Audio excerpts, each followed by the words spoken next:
Hello সবাইকে, আজকে আবারও এসে গেছি নতুন একটা রান্নার ভিডিও নিয়ে। তো চলো দেখে আসা যাক যে আজকে আমার রান্নাঘরের রেসিপিটা কি।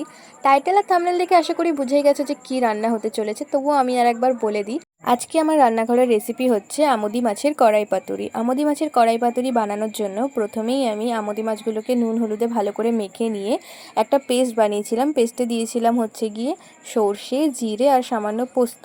যাই হোক, ওগুলো ভালো করে বেটে নিয়ে পেঁয়াজ, টমেটো সমস্ত কিছু কেটে নিয়ে ভালো করে একদম আমুদি মাছগুলোর সাথে মিশিয়ে নিতে হবে, মানে মাখিয়ে নিতে হবে। যাই হোক, এবার কড়াইতে বেশ কিছুটা পরিমাণ সর্ষের তেল নিয়ে তারপরে এই যে আমুদি মাছগুলো ম্যারিনেট করে রেখেছিলাম সেগুলোকে ভালো করে সাজিয়ে দিতে হবে এবং ওপর থেকে সামান্য কিছুটা চেরা কাঁচা লঙ্কা দিয়ে ভাজতে বসিয়ে দেব।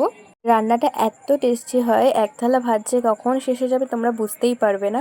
এবার ভালো করে মানে উল্টে পাল্টে জিনিসটাকে ভেজে নেব যতক্ষণ না ভালো করে জিনিসটা ভাজা ভাজা হয়ে আসছে। 2000 years later. এই যে দেখতেই পাচ্ছ, তোমাদের সাথে গল্প করতে করতে আমার রান্নাটা এখন পুরো শেষের দিকে। একদম শেষে অল্প একটু ধনেপাতা আর আবারও কিছুটা চেরা কাঁচা লঙ্কা ছড়িয়ে দিলেই রান্নাটা একদম তৈরি হয়ে যাবে। দুপুরে গরম গরম ভাতের সাথে এই রান্নাটা যদি থাকে আর কিচ্ছু লাগবে না, সত্যি বলছি। ভিডিওটি ভালো লাগলে লাইক কমেন্ট শেয়ার করতে একদমই ভুলো না। আবারও আসবো এরকমই সুন্দর সুন্দর ভিডিও নিয়ে। Thanks for watching and by.